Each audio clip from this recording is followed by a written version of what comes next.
Boa noite, pessoal. Sejam bem-vindos e bem-vindas a mais um Devaneios no Café.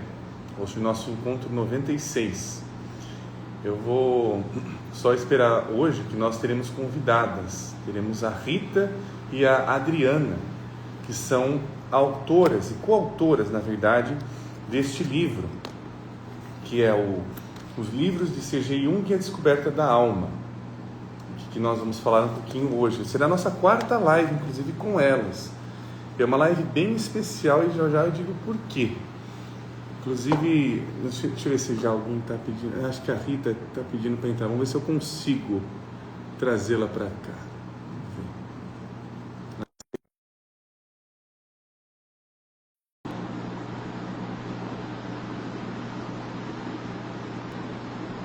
Ah, funcionou. Olá, Funcionou. Boa noite, boa Rita. Seja bem-vinda. noite. Que bom, aqui estamos. Agora sim, agora eu posso aumentar o volume do meu celular. Ele não deixava antes. Espera aí que o meu celular... Porque se eu fico sozinho aqui, ele não deixa aumentar o volume. Ah, é? Agora eu consigo te ouvir. Tá me ouvindo? Eu estou te ouvindo bem, Rita. Que bom. Te ouvindo bem, sim. Estava começando a apresentar o programa aqui, inclusive, daqui a pouco a Drai entra, né? Uhum. Daqui a pouco a Drai entra também, a gente espera ela aqui, não tem... Estamos no horário, então não tem problema.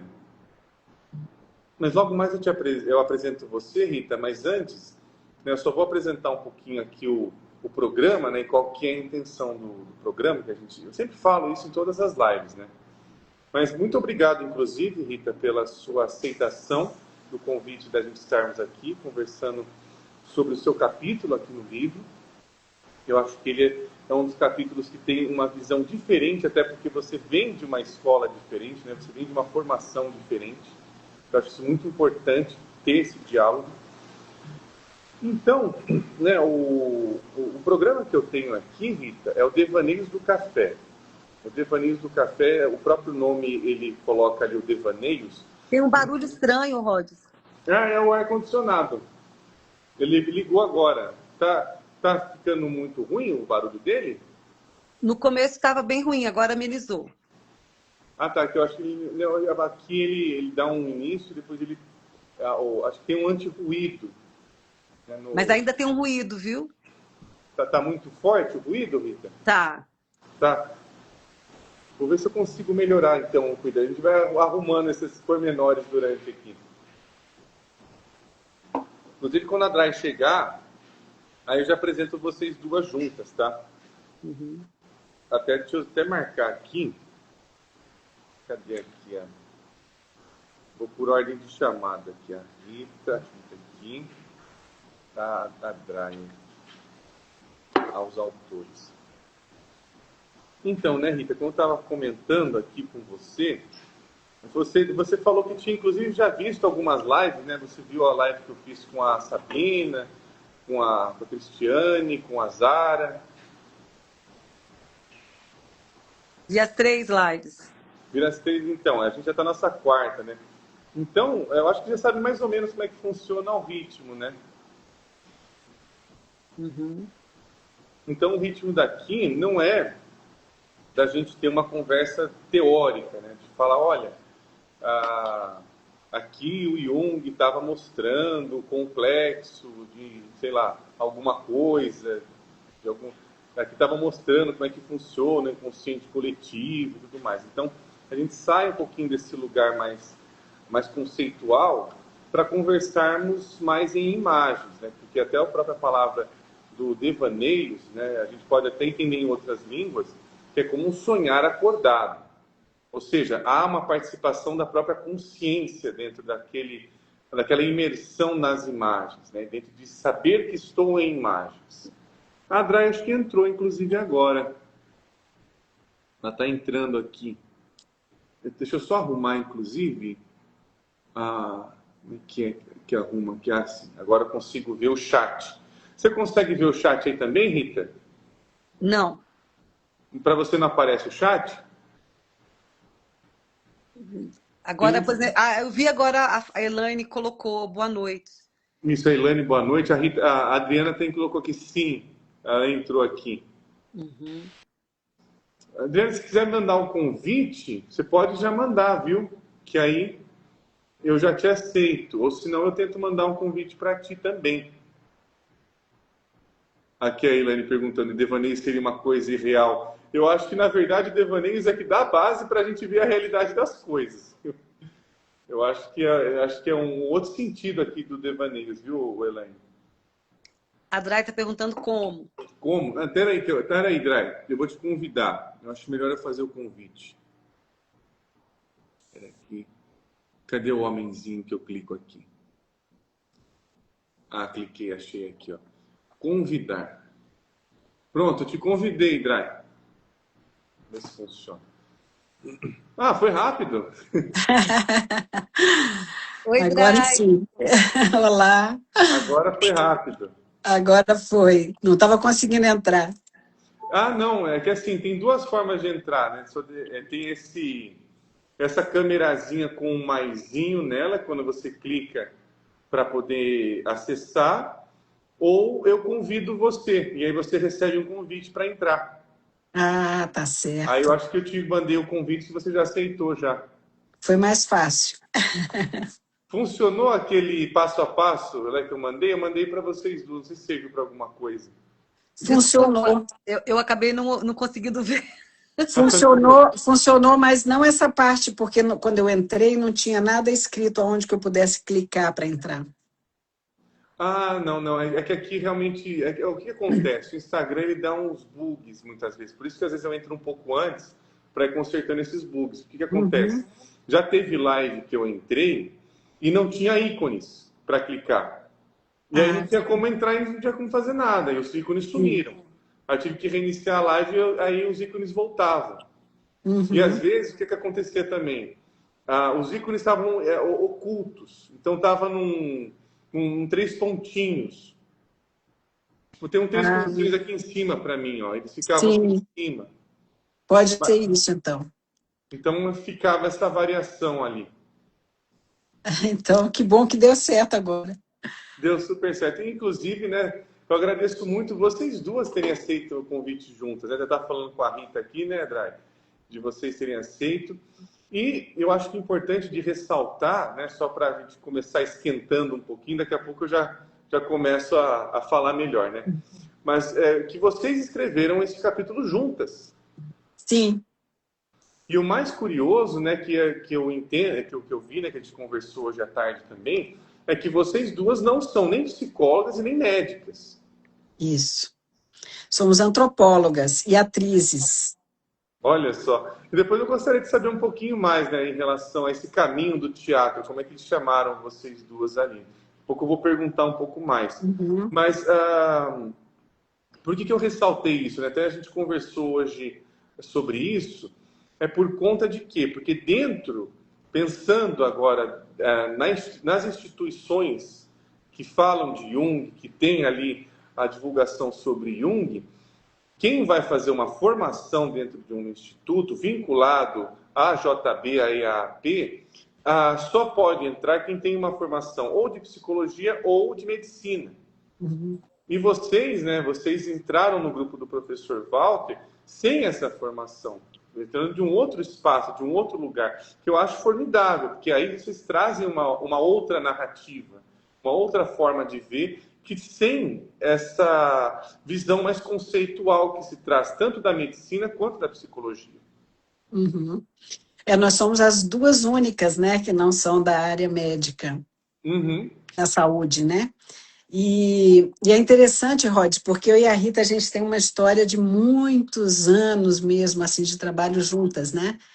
Isso eu não Temos sabia, que uma interessante. parceria bem longa, né? E ao mesmo tempo, cada uma também tem seus trabalhos, né?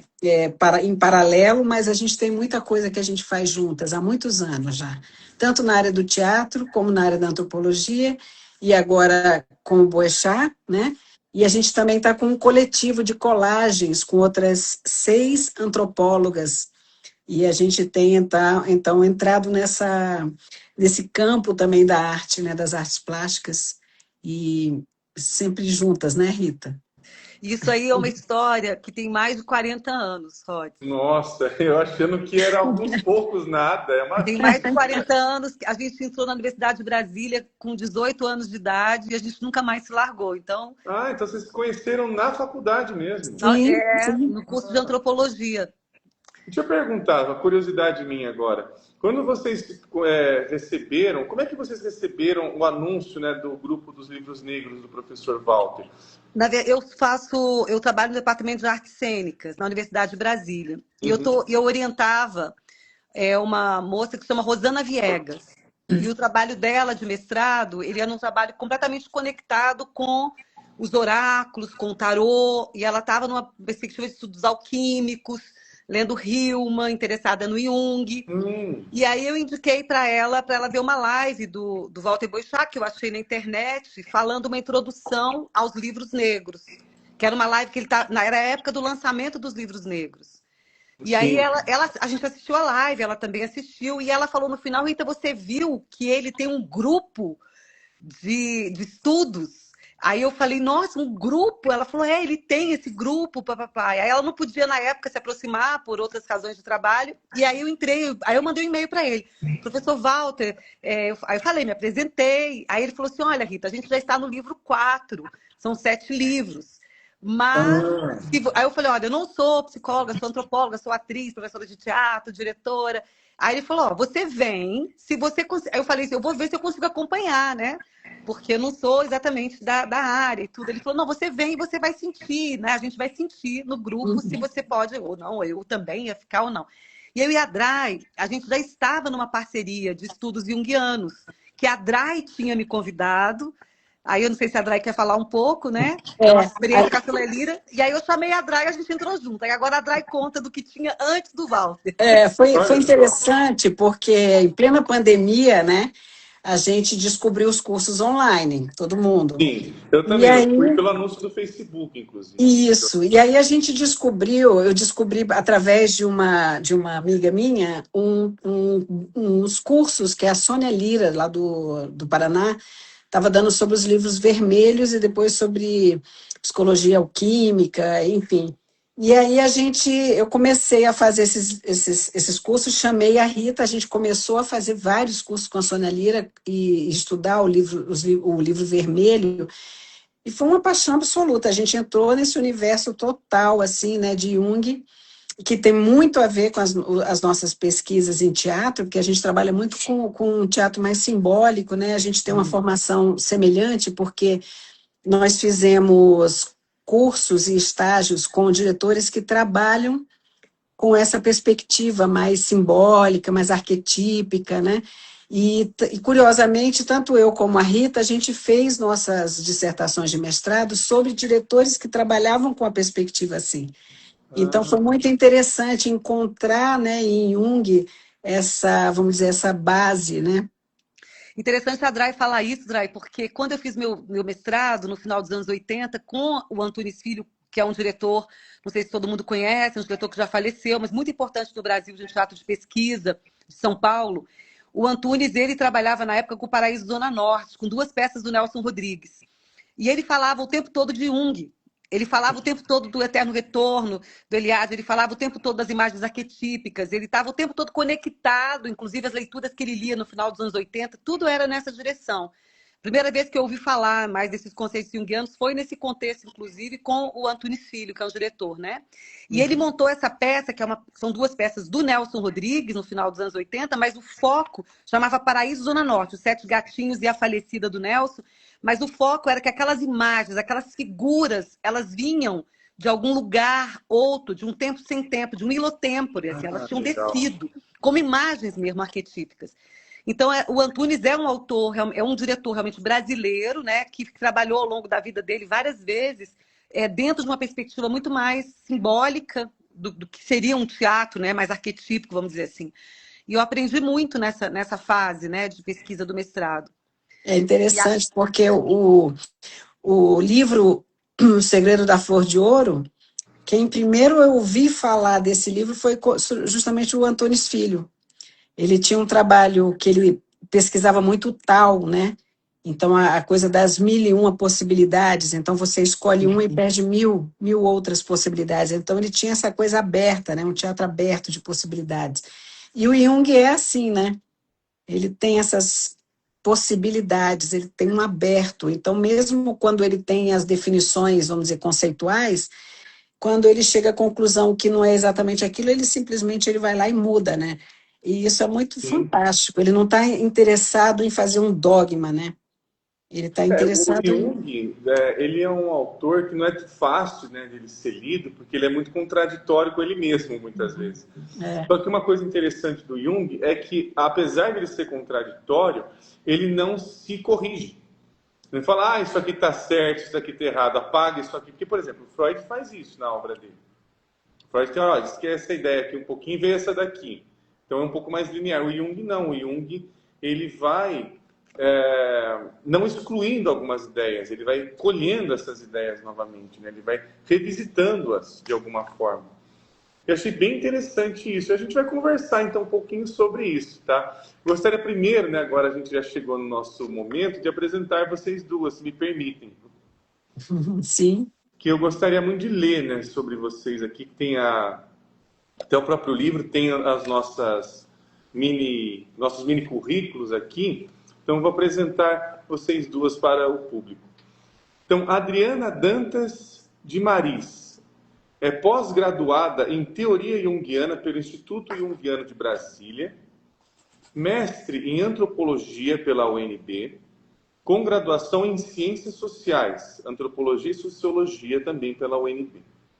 Facilitadora em Xamanismo Matriarcal pela Matricial. Matricial, desculpa. É isso mesmo. Matricial pela Paz-Géia, fundadora e coordenadora do espaço terapêutico Lumen, desenvolve pesquisa sobre imaginação ativa e jornada xamânica com tambor. Participa do coletivo Colagens Antropoilógicas, também é atriz e tem artigos publicados nas áreas de antropologia e teatro. É autora do livro A Ostra e a Pérola, uma visão antropológica do corpo no teatro de pesquisa, pela editora Perspectiva. E aí, essa aqui é a nossa querida Adriana. E agora a Rita de Almeida Castro é pós-doutora pelo Lume Teatro da Unicamp, pós-doutora em Comunicação e Semiótica pela PUC São Paulo e doutora em Antropologia pela USP. Docente na graduação e na pós-graduação do Departamento de Artes Cênicas da UNB. Coordena o grupo de pesquisa Poéticas do Corpo. Participa como atriz e diretora nos coletivos Teatro do Instante e Canto das Ondas. Participa do coletivo Colagens Antropoilógicas.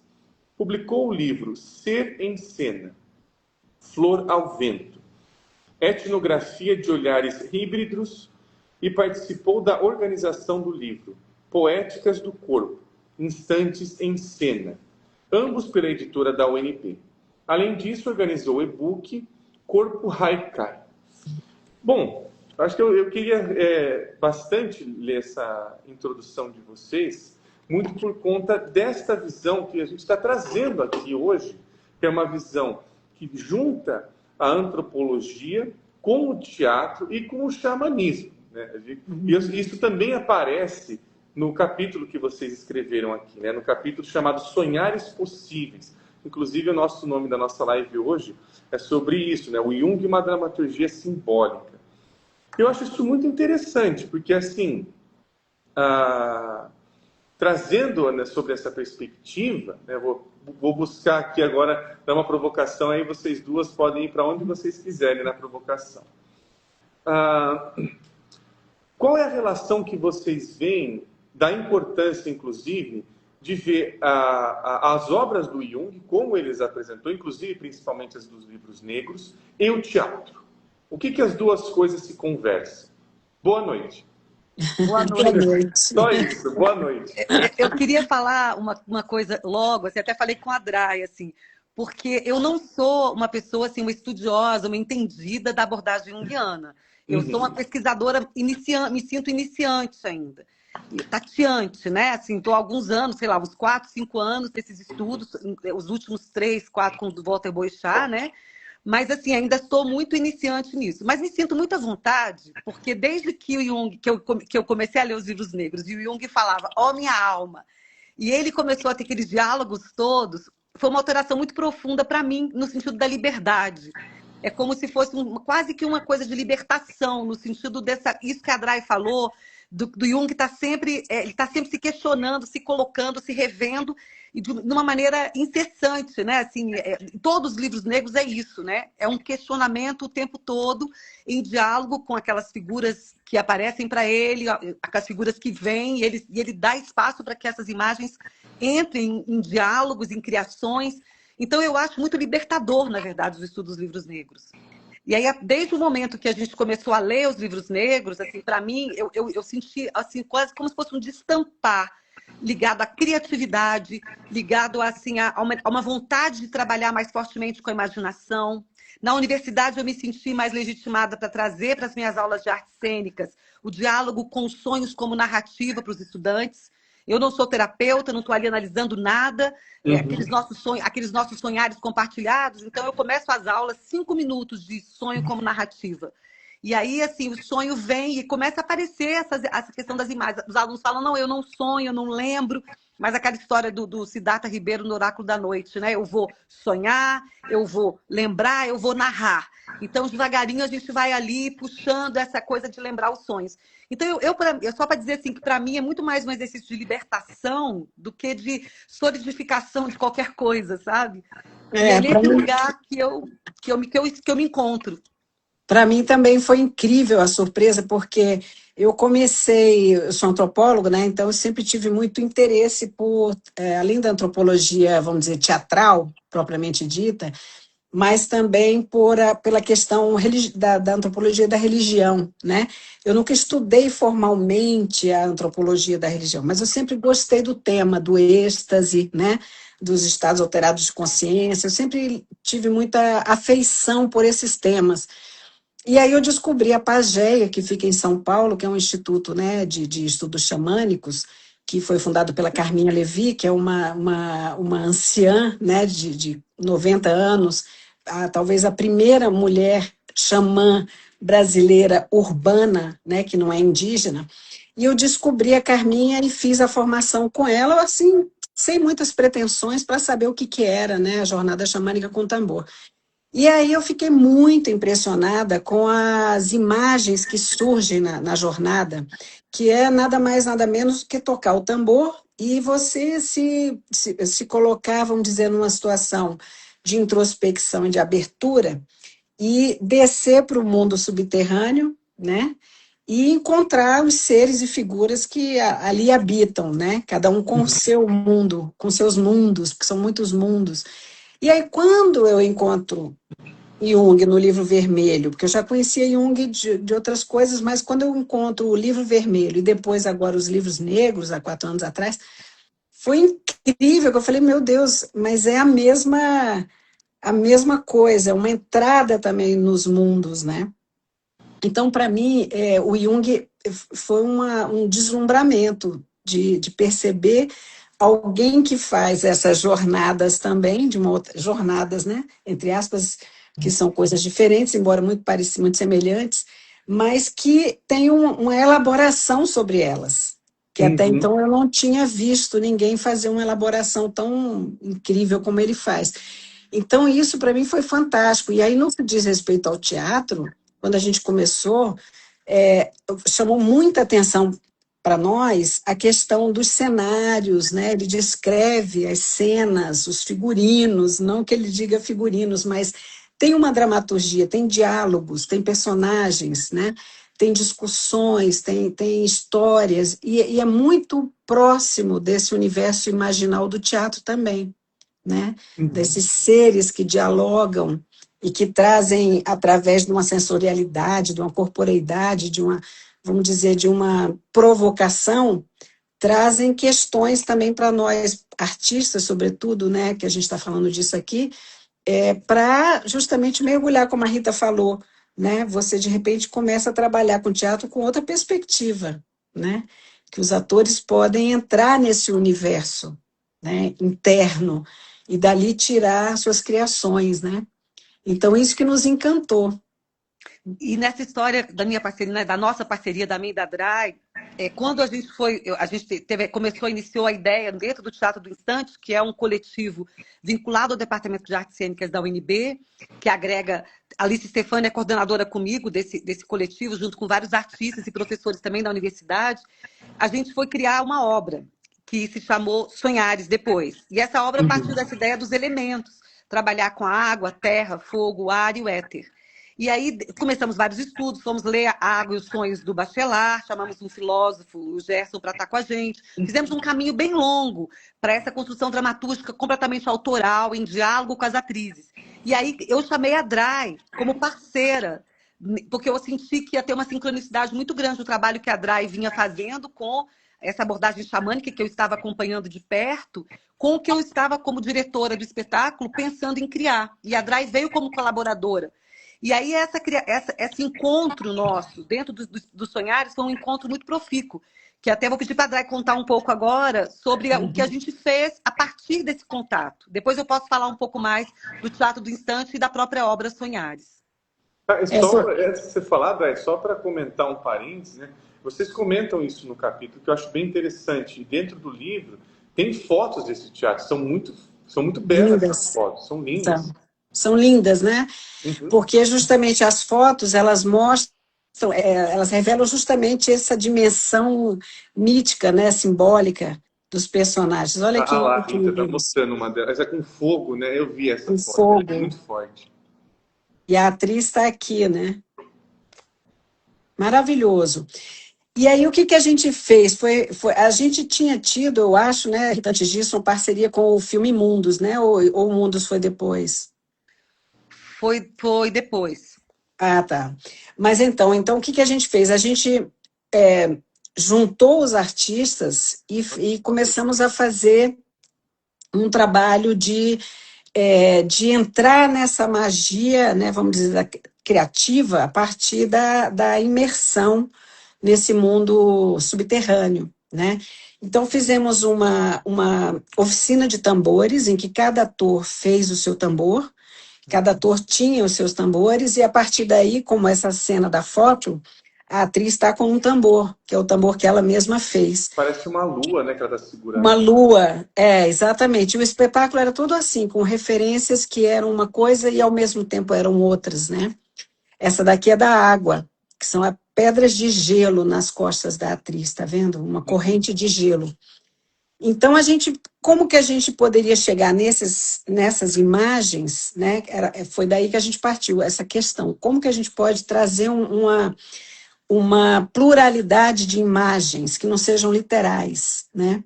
Para cada atriz. Então, nós fizemos a oficina de tambor, depois nós fizemos algumas jornadas xamânicas em que a gente entrava no mundo subterrâneo através de uma fenda ou descendo, escorregando por detrás dos olhos, né, de olhos fechados, o tambor tocando, e o tambor tem essa possibilidade tem essa condição de possibilitar um leve estado alterado, né, porque ele relaxa um pouco a mente e você pode entrar num pequeno espécie de êxtase, vamos dizer assim, uma coisa muito leve, né, você fica num estado. E a partir dali, cada um entra, tinha uma condução que era mais ou menos igual para todos, só que cada um dentro dos seus universos subterrâneos, interiores, internos, encontrava personagens que tinham a ver com cada um, apesar da condução ser semelhante para todos. Então, cada um tinha um universo e cada um entrou em contato com seres, né? Alguns com anciãos, outros com animais, outros com mestres, outros com crianças. E dentro disso foram surgindo as inspirações para os personagens, né? Então, por exemplo, nesse filme que eu citei, O Mundos, tem uma atriz que entrou em contato com um cervo, né? Então, daí ela não só usou esse personagem do cervo, dessa inspiração do cervo, para fazer o filme, como também na peça, depois tempo O depois ela servo fez seria o animal ou o animal, o animal? Tá. com aquela galhada, né? Uhum. Então foi isso que a gente fez. A gente entrou nesse universo com as histórias de cada um relatou depois o que tinha visto, o que tinha experimentado, e a partir dos relatos e das experiências, as atrizes foram compondo os personagens com essas, vamos dizer, essas imaginações, né, que surgiram.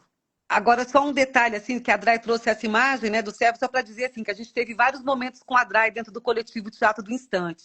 Esse primeiro momento dos Sonhares, a gente teve um momento, depois teve um segundo momento que a gente foi criar uma obra na época da pandemia, que era uma peça que virou filme, que se chama Mundos, que inclusive esse filme pode estar disponível para quem quiser ver. Esse filme é que onde apareceu essa imagem do servo, só para distinguir. E Ah, o que curioso é bacana. que a atriz chama Alice Stefânia, e depois a Alice agora desdobrou para uma outra obra que se chama Galhada, ainda esse personagem do servo. Então ela teve desdobramentos a partir Ah, de uma jornada xamânica inicial com a Drai. Mas dentro da obra Sonhares, a gente estava muito nessa conexão com a natureza. Então, as nossas montagens elas foram feitas em 2 temporadas, e a primeira foi no Jardim Botânico, em Brasília, à noite, e a segunda a gente fez na Fundação Cidade da Paz, que é um lugar também à noite, e a gente terminou numa cachoeira, com todas as luzes apagadas, e a gente só ouvindo a natureza, só ouvindo a cachoeira. E é interessante falar também que o Teatro do Instante tem uma conexão com a arte computacional. Então, a gente tem um parceiro, que é o Carlos Praud, que é um artista computacional. Então, na obra Sonhares, ele criou um óculos, onde dentro desse óculos você tinha uma realidade paralela, que seria como se fosse um universo onírico dentro desse óculos digital. Então, as pessoas, os espectadores, iam até um lugar no centro da cidade, pegavam um ônibus, atravessavam a cidade com aquele óculos sendo passado, onde você tinha essa realidade virtual criada pelo Carlos Praud, até chegar num lugar onde ia acontecer a peça. E na trajetória, a gente tinha uma pergunta: qual é o seu sonho hoje? As pessoas escreviam, quando chegavam lá, elas penduravam numa árvore. E a gente foi compondo ao longo da temporada uma árvore de sonhos. E as pessoas se deslocavam para um lugar onde tinha uma fogueira, onde os artistas estavam com os tambores, esses que a Drai falou, que foi criado para a peça. Então começava numa roda energética, vamos dizer, xamânica, no certo sentido, que depois se desmembrava para um cortejo, onde 9 ou 10 pessoas iam para cada cena e tinha um itinerário que era percorrido pelos espectadores. Então, é uma peça que ela é sensorial, ela é atmosférica, é uma peça que uma peça que espero poder ainda viajar com ela em algum momento para mostrar para mais pessoas, porque para mim ela é muito preciosa, porque eu acho que ela nos ajudou muito como artistas a acessar esses lugares não só cotidianos, né? Essa abertura para o campo imaginal, vamos dizer assim. Acho que ali alguma coisa a mais aconteceu na construção dramatúrgica que se deu. E interessante, Rhodes, porque esses óculos, né, junto com a jornada xamânica, era como se fossem realidades mesmo diferentes, né? uhum. Porque os óculos também criam isso, né, Rita? Uma outra percepção. Então, essa ideia de trabalhar com tempos que são diferentes e mundos que são diferentes. Então, como se fossem entre mundos e entre tempos, né? Uhum. E essa foi, eu acho que o grande trunfo do espetáculo, que era muito lindo, né? E Eu gostei. Não pode falar isso, fica à Eu vontade. ia falar de uma pergunta aqui, um comentário do Micael Ângelo, que ele falou assim: falando em universos paralelos, como é possível a telepatia na linguagem do amor? Ah, eu vi, ele acabou de Eu achei escrever. interessante essa fala dele, por quê? Porque dentro do processo dessa peça Mundos que eu falei, que depois virou um filme, Micael, a gente estava na época pandêmica, então cada artista estava num lugar. Então a gente criou uma coisa que a gente falou que era teleempatia, porque a gente se encontrava, por exemplo, às 6 da tarde, todo mundo no pôr do sol, tomando um chá, não um chá alucinógeno, um chá de artemisia, um chá que foi levado em casa, mas naquele horário a gente se conectava todo mundo naquele mesmo horário, naquela mesma vibração, e entrava em sintonia, né, em energia, o que a gente chamou de teleempatia, em processo de criação, porque a gente estava criando na pandemia para além da tela. Como a gente pode criar para além da tela? E a Drai, nesse sentido, também nos ajudou nessa abordagem xamânica, né, Drai? Você fez algumas Exatamente. jornadas. Fiz algumas jornadas com eles e foi interessante, porque era tudo online, né? Então, Sim. foram várias experiências interessantes que a gente fez, assim, de percepções, né, que tem a ver também com a sincronicidade, porque estávamos longe, e era interessante, porque às vezes, mesmo estando longe, as coisas que surgiam tinham uma relação, elas se comunicavam, né? Então, a gente fez várias experiências, assim, que foram realmente muito surpreendentes para nós, como artistas, né? E, ao mesmo tempo, como uma forma de trabalho diferente, né, que a gente normalmente não utiliza no teatro.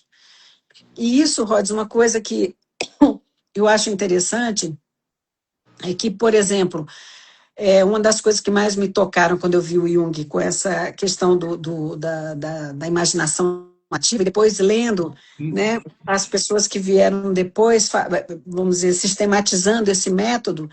Quando você pega o método da imaginação ativa e a forma de jornada xamânica, as etapas são bem parecidas, né? E a forma de entrada no mundo subterrâneo é muito semelhante. Então, eu penso que é uma ferramenta fantástica para nós, né? Assim, para quem trabalha com pessoas que está buscando, vamos dizer, um repertório, né? Para compreender sonhos, para compreender as coisas que as pessoas trazem, as questões, porque os personagens estão ali, dialogam, né? E é uma forma, vamos dizer, bem brasileira, né? É, porque a jornada xamânica tem em todos os lugares do mundo, mas essa especificamente ela foi sistematizada por um antropólogo americano, Michael Harner, que já faleceu, mas que veio ao Brasil estudou em outros lugares do mundo também, mas foi a Amazônia, tudo, e ele sistematizou uma forma de jornada, né, que eu adaptei para esse tipo de trabalho. Então, eu já faço diferente dele, já faço um pouco diferente da Carminha Levi, porque já não estou mais só na viagem xamânica, a gente já está entrando nessas searas do que a jornada pode nos trazer enquanto ferramenta, né? Tanto para a arte como para grupos, né? De autoconhecimento e de estudos, né? E eu tenho muita vontade, já comentei com vocês no grupo de pesquisa, de trabalhar a partir dos livros negros também com o teatro, né? Como também a Patrícia, né, está fazendo, que é do outro grupo de pesquisa do Walter, né? Porque a gente pega os textos, né, junguianos, e aí como já está pronta ali, entre aspas, essa dramaturgia, né? Eu e a Dray até a gente gostaria de ler um pequeno trecho, Rod, se você concordar. Fique à vontade. Fique à vontade. São trechos para as pessoas terem uma ideia, vocês poderem ter uma ideia do que é que as pessoas narram, do que elas viram. São trechinhos pequenos. Isso é o trecho do teatro de vocês, os Sonhares. É da jornada, depois que saiu... Não é da do teatro, não. É do nosso artigo, que a gente trabalhou artigo, tá. Ótimo. Que a gente trabalhou com alguns fragmentos, né? Tanto da jornada xamânica que a Dray conduziu, como a gente trouxe também alguns fragmentos do Jung. Para mostrar as semelhanças, né? As semelhanças entre o que a gente chamou de dramaturgia simbólica junguiana. Então, a gente pegou um trechinho na página 338, que é um trechinho que é o encontro, a descrição de Jung do seu encontro com a anacoreta no deserto, uma das localidades imaginais centrais na obra. Tudo bem? Eu já estou aqui, pode ler. Podemos, Dray? Sim. Sim? Eu te incomodo, pai? Só. Não me incomodas, mas não me chames pai. Sou um homem como tu. O que desejas? Venho sem desejo. Cheguei por acaso a este lugar no deserto e no alto encontrei pegadas na areia, que em círculos me levaram até ti. Encontraste os rastros de minha caminhada diária ao nascer do sol e ao cair da noite. O tom de sua voz é calmo e natural. Nenhuma surpresa sobre o forasteiro, nenhuma curiosidade e nenhuma pose. Perdoa-me se eu interromper tua devoção. É, porém, uma oportunidade rara de eu estar contigo. Nunca vi uma anacoreta antes. Encontrarás vários outros mais adiante neste vale. Alguns têm cabanas como eu, Outros residem nos túmulos que os antigos escavaram nas montanhas. Habito no ponto mais alto do vale, porque aqui é o lugar mais solitário e silencioso, e porque aqui estou mais próximo da paz infinita do deserto. Estás aqui há muito tempo? Vivo aqui há talvez 10 anos, mas realmente não consigo me lembrar com exatidão há quanto tempo. Poderiam ser alguns anos a mais. O tempo passa tão rápido. Então, essa conversa, ela podia estar inserida em uma obra teatral ou em um roteiro cinematográfico. Quando a gente lê isso, assim, você pode estar lendo uma dramaturgia já pronta, né? Então, parece que aí por isso a gente trouxe essa dimensão da dramaturgia simbólica, porque como esse trecho, os livros negros, ele está repleto desses diálogos. Uhum. E com as atmosferas, né? Com todas as texturas. O tom de voz, né? Como é que o personagem fala, né? Uhum. Ele dá todas as indicações. E aí a gente vai ler também três trechinhos bem curtinhos dos atores, das atrizes, para vocês terem uma ideia da semelhança. Isso dentro da obra Sonhares. Quando a Dray fez a Jornada Xamânica, isso não entra na peça. Foram os relatos a partir da Jornada Xamânica que a Dray conduziu com as atrizes. Então, são relatos das atrizes. Das viagens ao mundo subterrâneo, né? Ao passar pela fenda, vi aqueles seres mágicos. Aqui estão, pequeninos peixes azuis com contornos de luz nas extremidades dos corpinhos minúsculos, e estão montados no dorso pintado de um animal de 4 patas e com uma vasta cabeleira peluda. Cavalgam juntos o animal e os peixes. Os peixes são os próprios olhos do animal, peixes azuis com contornos de luz no dorso galopante. Outros peixes-luz brincam ao vento, voam. Esse trecho é da Valéria de Castro. Uhum. Agora vem um outro trecho. Lembro de ir por trás de uma cachoeira, de chegar numa pradaria muito aberta e aparecer essa figura do cervo, num primeiro momento como animal de transporte. Eu lembro que era uma coisa de galope. Eu montava nele e galopava. E depois tinha uma coisa que a galhada virava uma espécie de escada. E eu subia nessa galhada como uma escadaria para chegar em outros lugares. Esse trecho é da Alice Stefânia, que é aquela atriz que a Dray comentou da imagem que apareceu para ela da galhada. Uhum. E agora tem um terceiro trecho. Pode ler, Dray? Sim. Me lembro de quando fui banhada de óleo por uma anciã que me alertou sobre cuidar de meu espírito. Esse é um trecho da Gisele Rodrigues. Então, a gente trouxe para mostrar essas semelhanças, né? Entre os seres que surgem, os diálogos que se estabelecem, a experiência, né, que é vivenciada pelas atrizes, no caso dos Sonhares, que a gente está fazendo vamos dizer, não digo comparação, mas uma pontuação, né, entre o Jung e o Sonhares, né, nesse caso aqui da dramaturgia simbólica, né? Eu vou Aí só só um pedir uma detalhe, só um pergunta. detalhezinho, que a Valéria de Castro era dramaturgista e a Gisele era direção de movimento. Nós falamos atrizes, que a gente misturou, mas, na verdade, quando a Dray fez a Jornada Xamânica, isso eu acho interessante pontuar. Não foram só as atrizes que fizeram. Eu Toda também a equipe. participei como diretora, toda a equipe participou, os músicos, cenografia, figurino, toda a equipe, né? não só as atrizes. Iluminador, Então, o teatro produtor. envolvia todo mundo na produção. Sim.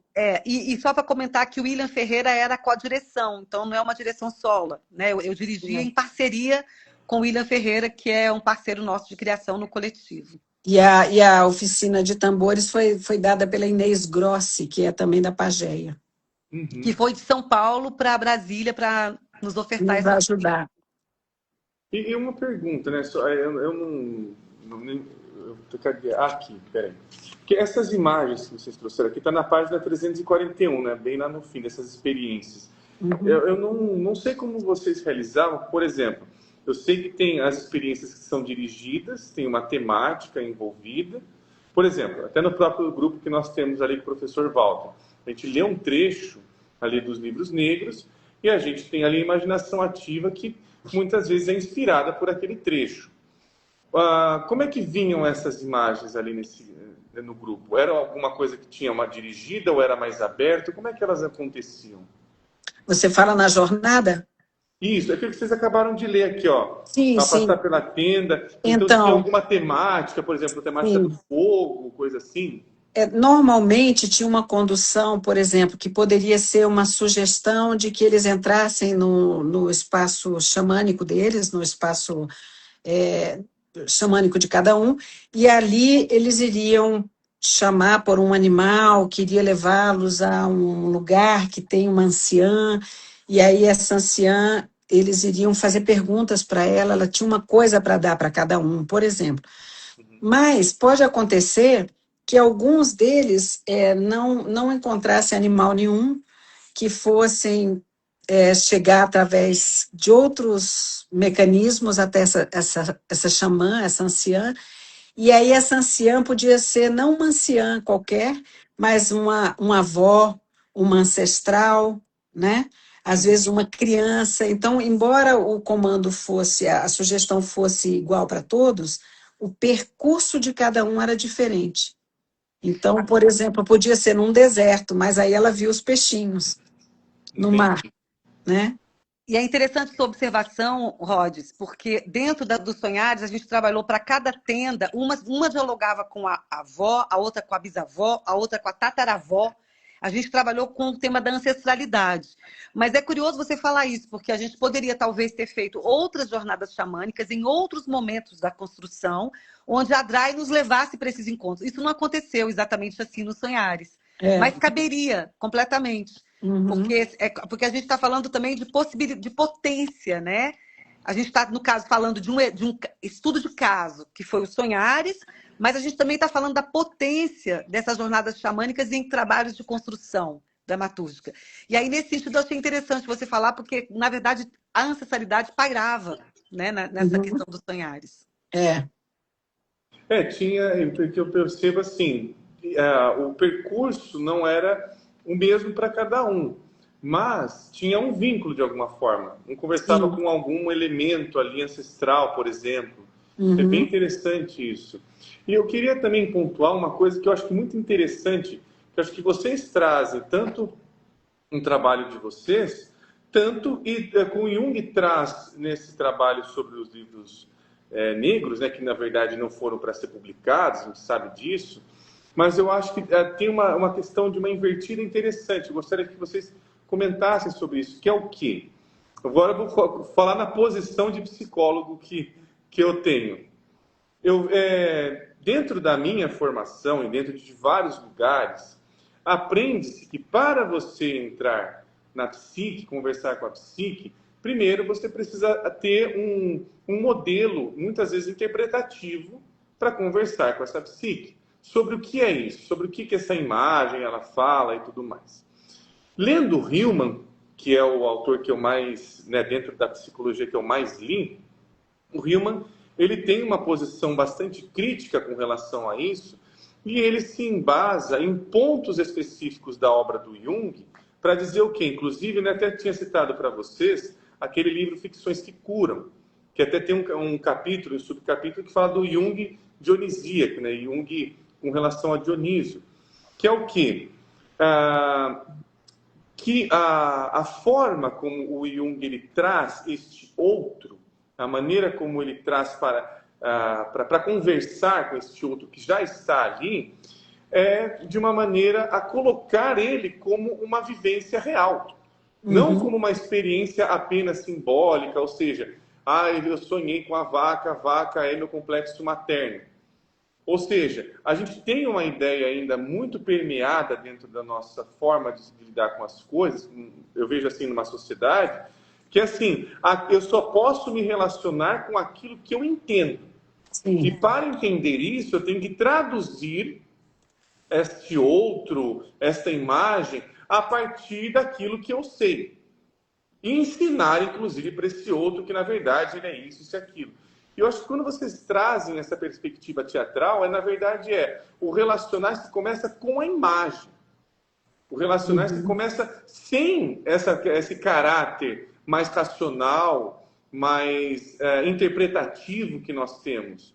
Se Uhum. relacione com o que você não sabe. Que aí, quanto mais você se relacionar com isso, você vai trazendo uma outra forma de linguagem. Eu gostaria de saber como é que vocês veem essa relação com o teatro. Eu Porque queria falar. vocês evocam imagens ali. Eu estou percebendo que vocês fazem um trabalho de evocação de imagem. Seja o que for que apareça, tem uma temática, mas vai evocar. E, obviamente, isso vai evocar emoções junto com elas. Sim. Rhodes, eu queria comentar o seguinte, foi muito bacana você trazer isso, porque o trabalho a gente fazia no jardim da minha casa, que era um espaço de ensaio do coletivo. Então a gente criou as tendas. Então tem uma questão que é o corpo e a materialidade.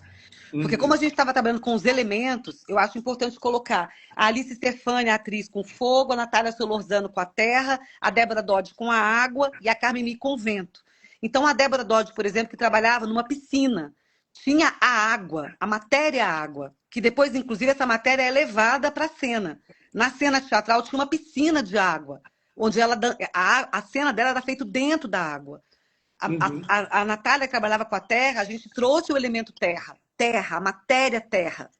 Então, eu estou falando isso porque eu lembrei daquela cena do Jung escavando, né, com o corpo, o jardim que a gente traz no texto, eu e a Drai. Ele faz um trabalho com o próprio corpo, de escavar, para depois, sentado na biblioteca, escavar as profundezas. Ele faz uma analogia entre colocar o corpo, né, em situação. E no caso do teatro, isso é completamente evidente, porque o corpo que está na cena teatral, quem está na cena teatral é o corpo cênico, né? Não é a imagem deslocada do corpo, a mente, é tudo integrado, né? E no caso específico dos Sonhares, os elementos realmente estão presentes. Então, assim, isso eu acho que é uma coisa que eu e a Dra, inclusive, comentamos bastante, né? Que é essa questão do corpo, o corpo que se coloca. E, Rhodes, e você estava falando, a gente até colocou no artigo uma fala do Jung, que ele está falando do Elias, né? E ele fala, o que vejo com meus próprios olhos, justamente isto me é inconcebível. Tu, Elias, que és um profeta, a boca de Deus, e ela, um monstro sanguinário, lascivo, vós sois os símbolos de extremas oposições. E aí eles respondem, nós estamos realmente juntos, e não somos símbolos, somos reais, e estamos juntos. Então, é essa coisa que o próprio Jung traz também, dessa realidade dessas personalidades, desses seres que surgem, né, mitológicos, muito na imaginação do Jung, muitos seres mitológicos, mas que são reais, né, que têm uma materialidade. Então, é muito interessante que você estava falando isso da nossa percepção, né, você como psicólogo, e todo um caminho que é conceitual de uma regra, de um método para chegar nisso, né?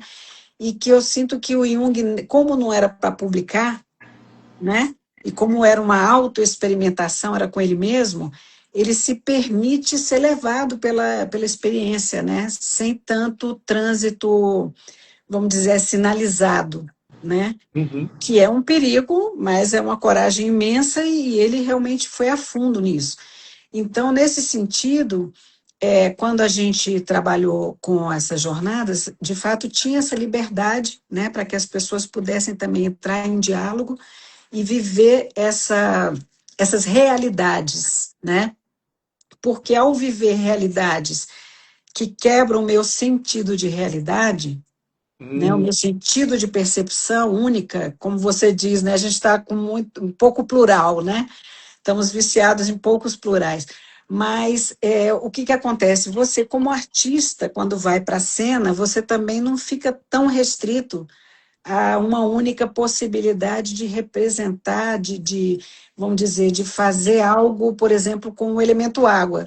Porque talvez a primeira tentativa fosse mais óbvia, se a gente não tivesse um repertório, né, uma experiência com repertórios de água, né, de peixes que cavalgam em bicho de 4 patas peludo. Isso abre, ainda que não entre na cena, mas essa perspectiva de seres que fogem a tudo que eu conheço, né, elas podem trazer para a cena, né, o inusitado também na hora de falar de alguma coisa, que não seja o óbvio. E também, eu acho que é interessante desses relatos que vocês colocaram, que é até talvez uma mudança de posição. Né? Por exemplo, esse peixe que cavalga num cavalo, num animal de 4 patas. numa perspectiva mais, até que vocês colocam esse termo, achei fantástico, né? Mais cartesiana, que é para a gente tentar deixar um pouco de lado, para conseguir entrar no teatro, a perspectiva cartesiana se perguntaria por que isso está aparecendo para mim? E aí, dentro desses relatos que vocês foram citando, até do próprio Jung conversando com essas imagens que aparecem no teatro de vocês, ali a perspectiva é o que está aparecendo para mim? Esse o que vai qualificando. É um peixe, mas é um peixe como? É um peixe grande, é um peixe azul, é um peixe com olho tal. Então, essas imagens vão se apresentando dentro das qualidades delas. E aí que eu gostaria de fazer essa pergunta. Como é que vocês veem, em relação à experiência de vocês, em relação a trazer essas qualidades ali para palco, e como é o contato, o que ela... Vamos pensar assim num elemento. O que isso transforma quando eu me relaciono com essas qualidades? Quando eu entro nelas, quando eu as percebo? Eu acho importante colocar, Rhodes, que no caso específico dos Sonhares, é uma dramaturgia autoral criada muito pelas atrizes, na companhia da dramaturgista, que era a Valéria de Castro, eu e o William, né? E toda a equipe junto. A dramaturgia foi totalmente também friccionada com as histórias que elas também trouxeram como narrativa. Então, tem essa parte da jornada xamânica como uma camada, mas tinha outra camada que era as ancestralidades, a outra camada que eram os textos que elas próprias escreviam, a fricção. Então, eram várias pessoas friccionando, até cada uma criar, junto com o coletivo, essa dramaturgia autoral. Então, é um trabalho muito coletivo. Isso eu acho que é fascinante no teatro, porque não é mais só a minha imagem, nem a sua imagem. Ela é uma imagem, elas eram friccionadas. Então, cada tenda de cada atriz relacionada a cada elemento tinha uma dramaturgia que foi construída.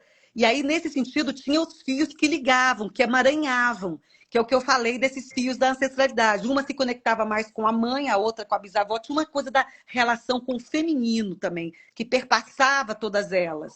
Mas tinham as camadas que iam também se sobrepondo. Então, essa dramaturgia é uma dramaturgia que ela vem dessa fricção. Então, não é uma coisa só, entende? E também uma pesquisa literária também bastante grande, com Bachelard, né? Com vários outros autores. Tem um diálogo aí, né, sobre essa questão. Então, deixa eu ver se eu peguei o fio, vamos ver se eu consegui seguir, mas eu acho interessante que, assim, essas qualidades não estão apenas conversando comigo, mas estão conversando com todo mundo que está ali envolvido. E aí começa a poder haver um diálogo com essas próprias qualidades e como elas atingem cada um. É mais ou menos por aí? Sim, porque na verdade é um todo, né? O espectador, que é o participante da obra, ele vai passar em cada uma daquelas tendas, em cada uma daquelas histórias. E aí ele vai fazer o seu fio também, a partir do cruzamento de todas elas. Então, a obra ela é uma só que ela é composta desses retalhos, desses fragmentos que vão compor um mosaico inteiro, depois que você sair de lá, né? Entendi. A proposta ali, então, é de se relacionar, mas com todos os elementos. Não é só se relacionar consigo mesmo e tudo mais. Se relacione com as pessoas, com os próprios elementos que estão aqui, as pedras. E também com a sensorialidade, porque a gente trabalhava, por exemplo, numa tenda você tomava uma água antes de entrar, no fogo você tomava uma pinguinha, na outra você tomava um chá. Então tem uma parte também da sensorialidade que era trabalhada, porque tem uma coisa que é sensorial, o incenso natural de ervas que vem, o cheiro que isso me provoca. Então, assim, é um trabalho que o participante, o espectador, aquele que vai, o corpo dele também está em situação. Então vai depender também. Então, se você conversa no final, cada um realizou uma trajetória, né? Porque tem a ver com o instante em que ele se encontra. Não é uma peça que todo mundo está sentado como um palco tradicional. Todo mundo está sentado, a luz está escura e aquilo ali acontece de uma certa maneira. Claro que cada um vai sentir de um jeito, mas o percurso, né, vamos dizer, físico, é muito, muito similar quando você está sentado num palco tradicional italiano. Quando você faz uma proposta como essa, que não é uma coisa tão original nesse sentido, a gente tem vários espetáculos nacionais e mundiais que trabalham com esses percursos, né? O Sonhares é um deles. Você está propondo um outro tipo de colocação para esse corpo que se apresenta como participante da obra. Porque o itinerário, inclusive porque eu começo pelo fogo, a Drai está no outro percurso, começa pela água, o outro começa... Até o jeito de percorrer é diferente. A gente não vê todos a mesma obra ao mesmo tempo, porque são pequenos núcleos. Então, isso cria uma intimidade. Tem algo da intimidade também que se coloca ali. Interessante. E uma experiência que se faz entre as pessoas que estão assistindo, né, entre o público, vamos dizer assim, que ela deixa de ser um pouco público e passa a ser um pouco testemunha, porque tem um périplo que é feito, que tudo isso tem muito a ver também com essa coisa, por exemplo, dos rituais, né, de casa de chá, orientais, né, que você faz um périplo até você chegar, então tem certos rituais, né? Então não deixa de ser um pouco um teatro ritual nesse sentido, porque cada um está em trânsito. São 9 tendas, serão quantas tendas, Rita?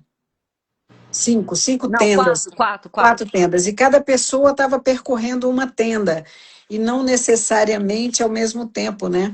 Então você verá a mesma cena que eu vi, mas em outro tempo. E essa questão da ancestralidade, que permeia também muito o espetáculo, era uma coisa muito interessante de se ver, porque para algumas das atrizes a ancestralidade era ligada à terra, mas a outra era ligada ao vento, a outra era ligada a uma avó russa que tinha toda uma questão, enfim, completamente diferente. Então, como que você é permeado também pelo que está vendo ali, né? Por a experiência de ser vamos dizer, um peregrino, né? Que vai sendo conduzido para essas tendas. Então, é um pouco curioso, porque, de certa maneira, é como se você tivesse nessa viagem interna, né? Só que ela é exteriorizada nas tendas, e você faz o percurso, né? E uma coisa que eu acho bem importante também colocar é que tem a paisagem sonora. Que a gente tem a Ana Borges, que ela tem uma relação com a yoga da voz. Não sei se vocês já ouviram falar, que a Alba Lírio no Brasil, no Rio, é a pessoa que representa, a Silvia Nakashi fora do Brasil, né, do Fox Mundi, e a gente trabalhou com esses cantos indianos, indígenas, africanos, quer dizer, teve todo um trabalho feito muito forte com a questão da vocalidade também. E o Felipe Castro Praudi e o Glauco Maciel, eles faziam ao vivo o som. Então, o som é esse outro lugar também, que a gente até chamou que é o éter, como seria esse ambiente intermediário, onde se passava e o som estava sendo tocado também ao vivo. Então, tem essa questão dessa ambiência sonora também, que ela cria outras camadas, né? Para além dessa camada só, dessas outras sensorialidades, a sensorialidade também sonora se fazia, né? Eu acho que é uma outra dimensão forte também. E os cantos que a Ana Borges trouxe também. E, Rhodes, uma coisa que, saindo um pouco agora dos sonhares, voltando aqui para Jung também, que é uma coisa interessante, a gente está falando aqui do nosso processo, mas é muito bonito de ver o processo do Jung, porque ele fez esses cadernos, né, não tinha aquela intenção de publicar, mas quando ele faz o livro vermelho, é uma obra de arte, né? Sim. É o resultado, se é que a gente pode chamar assim leigamente, né? O resultado artístico de toda uma vida, né? Artístico no sentido que é uma beleza, são lindas aquelas imagens, e o texto é poesia pura, quando ele é levado para o livro vermelho, né? Então, quando ele fala assim, que ouviu uma voz perguntando o que ele estava fazendo, e a voz diz que era arte, ele fala, não, não é arte, a voz fala, a alma, né? Fala, é arte. E, de fato, era arte o que ele estava fazendo também, né? Embora talvez naquela época ele não pudesse ser tão explícito, mas ele foi para Bienal de Veneza, ele foi para, né, o livro foi levado para muitos ambientes artísticos na Europa, nos Estados Unidos. Então, assim, é um pouco disso, né, que se trata, assim, como que quando você entra nesses universos, as coisas vão perdendo as fronteiras, né? Elas vão se borrando ali, vão se juntando, porque essa separação de temas e fronteiras rígidas foi feita pelo racionalismo, mas o mundo, desde que é mundo, as coisas se conectam, né? A arte com a funcionalidade, com a objetividade, tudo sempre foi muito junto. Você pega Eu uma achei muito comunidade. bonito, eu acho que foi você que trouxe, viu, Adriana? Achei muito bonito. Eu não tinha pensado nessa perspectiva. Estou até agora repensando algumas coisas, porque assim, tem uma diferença mesmo entre ser espectador e testemunha. Uhum. Essa visão que você está trazendo agora, por exemplo, se eu espectador, eu estou vendo alguma coisa acontecer ali, eu até tenho uma separação de entender que aquilo ali é uma obra, né? É uma obra ali que estou vendo naquele momento. Agora, quando eu sou testemunha, eu sou participante ativo. Uhum. Eu não estou imune ao Sim. que está acontecendo. Eu achei essa perspectiva muitíssimo interessante ali. Agora, eu gosto muito de falar de participante, até mais que testemunho. Assim, porque quando eu chamo participante, porque ele vai dançar na roda junto, participante, porque Uhum. ele vai responder algo se é perguntado. Então, tem a dimensão do testemunho, sim, mas também tem Uhum. essa dimensão da participação. Sim. Sabe? São participantes, são pessoas que vêm para compor. Ele escreve o que é o sonho e ele coloca na árvore. Então, ele está agindo, né? Uhum. Tem uma ação. Então, eu acho que essa deslocamento, né, é mais ativo, né? É o deslocamento de Uhum. um passivo ativo. Quer dizer, Sim. passar. Desloca dessa área que é muito racional, muito distante, né? Muito apolínea, a gente pode até dizer assim, e leva, né? Não participa disso que está te chamando a atenção, Uhum. participa disso que está te afetando. Sim. Uhum. Sim. Mas, ao mesmo tempo, com aquele respeito de não ter que necessariamente ser invadido. Porque, às vezes, é desagradável, eu acho também, muitas vezes, algum tipo de colocação onde você é obrigado, né, a fazer algo. Não é uma Uhum. questão de obrigação, é como se te desse a opção, né? Quer dizer, você É. É pode mais ficar uma mais. animação aí no caso, né? Sim, um convite, né? É Um um convite. convite, ótimo. E o próprio Jung, o Sonu, fala isso, né? Que ele, ao longo dessas autoexperimentações, ele também tinha várias formas de estar presente. Ele, às vezes, era testemunha, às vezes, ele era participante, às vezes, ele era observador, não é? Uhum. Às vezes, ele intervinha. Então, isso também acontece ali em Jung, voltando para a nossa dramaturgia simbólica, né? Quer dizer, lá também isso está presente, ele ocupando vários papéis, né? Sim, acho que esse é um ponto, né? Excluir, eu vou ser participante, então, sei lá, é melhor ou pior ser espectador. Não, Uhum. mas acho que a gente tem uma posição dentro da nossa cultura que favorece algumas posições. Uhum. Favorece demais, inclusive, algumas posições. E aí outras ficam muito excluídas, mas não é quer dizer que você inclui uma e você está tirando o outro. Senão a gente vai pensar ainda de uma forma muito monocentrada, né? É uma coisa ou outra, né? Muito Sim. binária. Eu Que acho o que eles mais estão trazendo interessante é uma transitar, né, pluralidade. Rod? O mais Hum? interessante é poder transitar, né? Exatamente, é Eu uma acho que pluralidade ali. e a liberdade, eu acho que essa palavra para mim, liberdade, é uma palavra que o estudo dos livros negros me trouxe muito forte. Eu acho que é a Uhum. liberdade de transitar, a liberdade de escolher, a liberdade de ir nas profundezas, né? Ou eventualmente sair delas, assim. É. Então, eu acho que é esse trânsito, né? Esse entre uma É. coisa e outra, né? Então tem que estar Transitar, né? Transitar entre mundos, entre realidades, né? Percepções, né? e tirar essa dimensão do que isso é real e o resto não é real. É tudo real, né? É real. Exato, São exato. dimensões do real e a gente está Uhum. transitando entre elas. Que nem a pergunta do começo, alguém falou que é o devaneio, né? Que nem você falou, o devaneio é real, é tudo real. É o sonho é Sim. real, o devaneio é real, o onírico, né? Uhum. São dimensões, né? O que que não é real? Acho que talvez seja melhor perguntar, né? Porque são dimensões, pelo menos para mim, e isso eu acho que dá liberdade também para o artista, né? Para o artista, ele vai pegar todo esse manancial e transformar em uma outra coisa também, né? Uhum. Que é maravilhoso, né? Eu não estou bem animado, né? Eu fiquei muito feliz desse encontro que nós fizemos aqui, nesse trânsito, inclusive, né? Não foi só um diálogo, mas a gente está conversando entre, né, nós. Eu só tenho a agradecer eu vejo assim como é gostoso de ver essas imagens. Vocês vão apresentando tudo, a questão do Jung, a questão do teatro, e me salta imagens. É gostoso de ver isso, é bonito de ver isso, inclusive. E tenho a agradecer muito a vocês, a gente está quase chegando no fim, mas o agradecimento é enorme.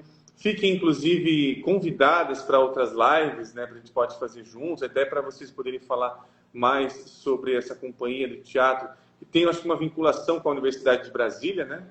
Sim. O Teatro do Instante é vinculado ao Departamento de Artes Cênicas da Universidade de Brasília desde 2010 que a gente iniciou. Então, a gente já está Uhum. aí com mais de 15 anos de criação. Então, tem várias obras, no caso, Sonhares é uma delas, né? A gente fez um filme há menos tempo que chama Desmemórias, que é um filme feito a partir da demência. Então, tem uma protagonista com demência que eu faço até, que chama Narcisa, e é o percurso da demência, feito também por esse coletivo. A Drai também está como colaboradora, como atriz também no filme. Então, o Teatro do Instante, ele transita entre fazer teatro e fazer também obras cinematográficas, e escrevemos muitos artigos também, né? Como estamos dentro da universidade, né? A gente está sempre refletindo sobre, né? Uhum. E eu acho que, assim, a gente pode falar mais sobre isso. Eu acho muito bacana. E isso está acessando, inclusive, os lugares acadêmicos, né? A universidade como um lugar acadêmico. Acho importante estar trazendo essa outra experiência que não fica só na experiência explicativa racional. Ela é importante também? Sim. Ela elabora? Sim. Mas eu acho que quando a gente parte dela, a gente vai perdendo muitos elementos. Essas imagens vão sendo muito perdidas quando a gente começa a partir de uma compreensão muito racional para conseguir adentrar um lugar que você não conhece. Ou seja, é como se eu tivesse limitado a só posso conhecer aquilo que eu conheço. Que supostamente eu conheço. Exatamente. Então, eu agradeço muito aqui a... Rod, Oi, eu queria só compartilhar, se você puder escrever aí, o site do Teatro do Instante, que é www.teatrodoinstante.com.br, porque lá a gente fez uma coisa agora muito completa. Então, tudo isso que a gente falou aqui, tem a obra completa dos Sonhares disponível para ser vista. Como tem é? as Teatro obras... do Instante, Rita? teatrodoinstante.com.br. Tá. Estou escrevendo aqui, tá? Perguntaram onde pode encontrar o filme. No caso, esse site que eu estou colocando, o teatrodoinstante.com.br, lá você vai ver os filmes, vai ver trailers, vai ver tudo sobre tudo isso que a gente comentou, vai estar muito bem documentado lá. As fotos, né? As fotografias, as parcerias, o nome de todo mundo da equipe. Então, assim, eu tô bem feliz porque a gente conseguiu agora fazer esse site que ele nos representa. Que bacana. Olha, meninas, eu agradeço muito mesmo. Eu vou deixar até, inclusive, no final da live, eu compartilho a live com vocês também, tá? Fica gravado no canal de vocês. É só aceitar, vocês vão receber uma chamadinha para aceitar a live, então ela fica gravada nos 3 canais. Tá? Ótimo. E aqui tem uma pergunta importante, inclusive, né, Rita? Que belíssimo trabalho criativo, agora fica a curiosidade, vou pesquisar, conhecer mais. Onde é possível encontrar o filme? Eu acho que o filme é o Mundus. Então, ele está disponível no site. Tá no site aqui, ótimo. E aí dentro se tiver dificuldade, você manda um e-mail, aí eu ajudo também a te falar, tá, Morfeu? Combinado. Então, muitíssimo obrigado. Eu vou deixar Prazer o site, imenso. inclusive, na legenda da live. O que acontece? Aqui nos comentários, eles não ficam salvos. Tá. O comentário do pessoal não fica salvo. Então, na legenda da live, ele fica salvo, tá? Eu te agradeço muito. E a gente te agradece também. Foi muito obrigada. Foi maravilhoso. Um momento de troca riquíssima. Imagina, eu que agradeço. Eu aprendo muito, né? Eu vejo aqui, vocês me fizeram, né? Parece que são detalhes, mas eles dão um boom, assim. Opa, não tinha visto por essa forma.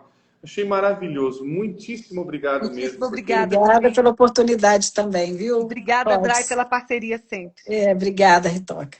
Mas, então, a gente vê aqui o pessoal que participa do programa, a gente se vê na próxima semana, né, na quarta-feira. Agradeço muito a Rita e a Adriana por esse trabalho maravilhoso que vocês apresentaram aqui, de uma visão outra, saindo dessa perspectiva mais psicológica, no sentido dessa psicologia mais acadêmica, de uma formação psicológica nesse sentido, e traz ali uma visão artística, uma visão cênica ali do Jung. Achei fantástico. Muito obrigado, viu? Obrigada. Que bom. Obrigada, Rhodes. Parabéns pelo seu programa. Imagina, eu que agradeço. Vida longa para ele. Tenha uma ótima noite, viu, pessoal? Até a próxima. Tchau, até a próxima. Tchau, tchau.